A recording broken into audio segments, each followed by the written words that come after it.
Well, hello, good people. Mark Holmes here, and as always, I appreciate each and every one of you guys. Today, we tried something a little bit different on the channel.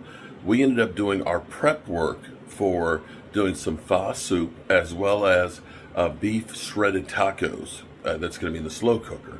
So we spent about an hour, of course, doing all the stuff to prep it and things, and we're about an hour and a half or so in, and I just want to give an update on where we are and where we go with the stuff. So after this morning, going through and charring the ginger and the onions and getting our beef bones. We got our beef bones that are in here, and we boiled those to start out with for about 5 minutes, and there's like a whole lot of gunk that comes out. So you dump all that out and you end up washing the bones down, and then you put them back in here. You can see our charred onions in there. You can see our ginger. We've got our our spice pack where we've got, we toasted some cinnamon sticks, some clove, coriander, allspice, and star anise in there. So all this stuff is infusing and cooking down through the bones. And this will be that distinctive taste. I wish you could smell how good and aromatic the cinnamon, the star anise, those spices just are incredible. We're going to add some fish sauce into this, along with some soy sauce to give it a little bit more of a salt taste and things like that. But we're going to let that cook down some more. Over here, we got a chuck roast from the butcher shop that I found, the meeting place, and I absolutely love that. Oh, I've got my best buddy there who's a cowboy fan, and so we ended up taking the chuck roast. We cut out, made chunks of the steak, getting rid of a lot of the gristle and the fat, because a chuck steak it's a cheaper cut of meat, and it does have a lot of tendons in it and a lot of fat on it. But we cut those out. We ended up putting some seasoning on it, some chipotle chili powder and flour, and we ended up going through and searing it in a frying pan with some garlic. And then we came up behind it with some beef broth to lift up all of that browning on there. In the pan here, and you can see this right now, look at that. Oh my goodness, it smells so good. We took a can of Rotel and we took some chili tomatoes that are a little bit milder and put in there. We took yellow pepper, we took an onion, we took a couple jalapeno peppers. And you can see the jalapeno peppers and the onions and things in here that have softened up with the meat. And you can see it's got all this wonderful juice in here. I've added some cumin to it, some salt, garlic salt, a little bit of pepper and chili, chipotle chili powder. Now with this is one of those things that you can season up the way you like. Because I've got older people that don't like a lot of heat, I didn't put any of the cayenne pepper in with this, and I was kind of light on the chipotle chili powder. I make this up on the tacos by adding a little bit more hot sauce. I've got this mango habanero hot sauce it's incredible. It's sweet and it's hot, goes great on tacos. And we'll make some we'll chop up some onions. I'm sorry, not onions. Well, you can do onions, but we'll chop up and make some guacamole to go with this. We'll chop up some tomatoes to go in here, put some cheese and sauerkraut. My God. Sour cream, not sauerkraut, not on it. Sour cream, and that hot sauce on here, and we'll make some really good steak tacos. So this will be good. This will infuse all those flavors and stuff. And I'm going to check on, because I put this in, what I tell people is don't over season it when you first put it in here, because what will happen is as this cooks down, those flavors are going to come out more. And if you over season it, if you put too much salt into it, it's going to be really, really saltier later. So it's good after a couple hours in. We'll grab some of that. Look at that. Some of that broth. Look at that. And taste the broth and see. Does it need more cumin? Does it need a little more chipotle chili powder? How does it taste to your palate? Does it need salt? Oh man. The cumin, I love the taste of cumin. I've got the Chipotle chili powder, which has got a little bit of a kick to it. So there's a slight burn taste to it. You can taste the garlic in there. And it's got a little bit of heat, but not much. So that's not bad. I'm going to put in salt. I'm trying to keep the salt down. But I'm going to grind in just a little bit of regular pepper. Just add a little bit to that. And let this cook some more.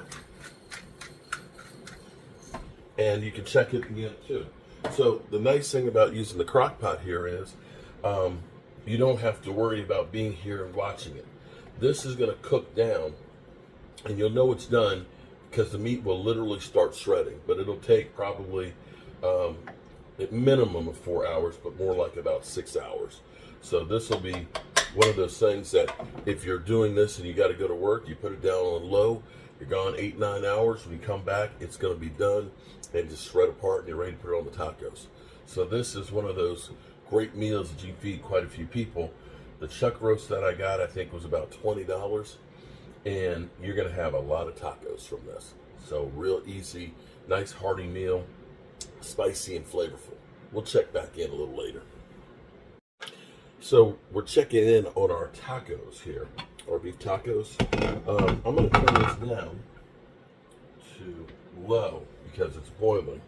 And this has been several hours. Let's see how the meat is oh, look at that. The meat is getting there. It's not quite there, but it'll cook for probably about another hour, hour and a half, and it'll be just shred apart. But it's getting closer.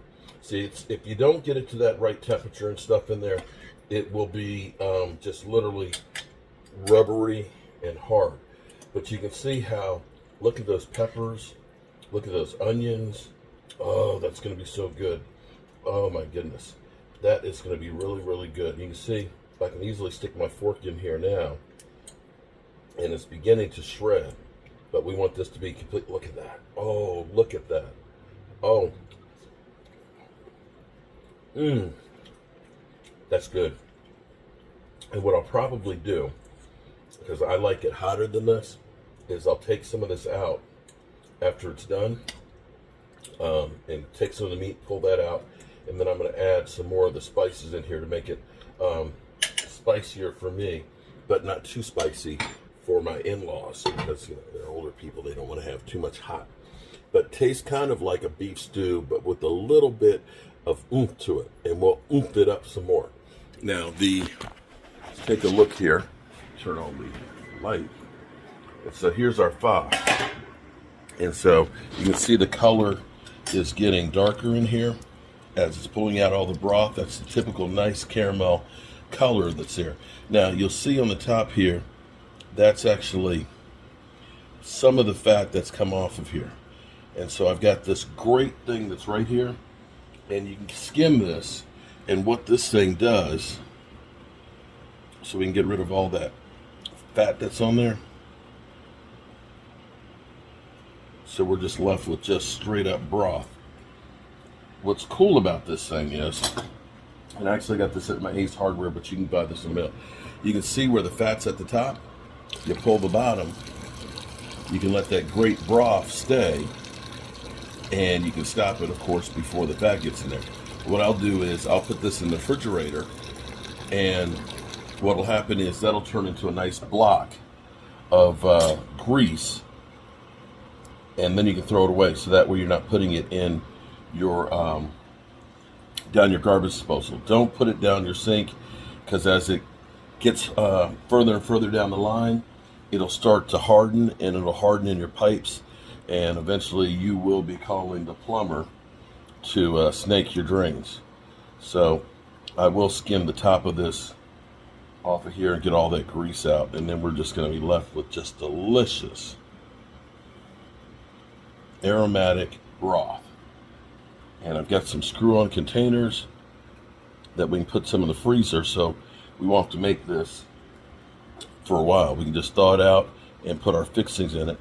And you can see now getting most of those big droplets of the grease out of here. Skim all that off of there. And you can see how much grease. Look at that. That's about a cup and a half. Great tool here. Great tool.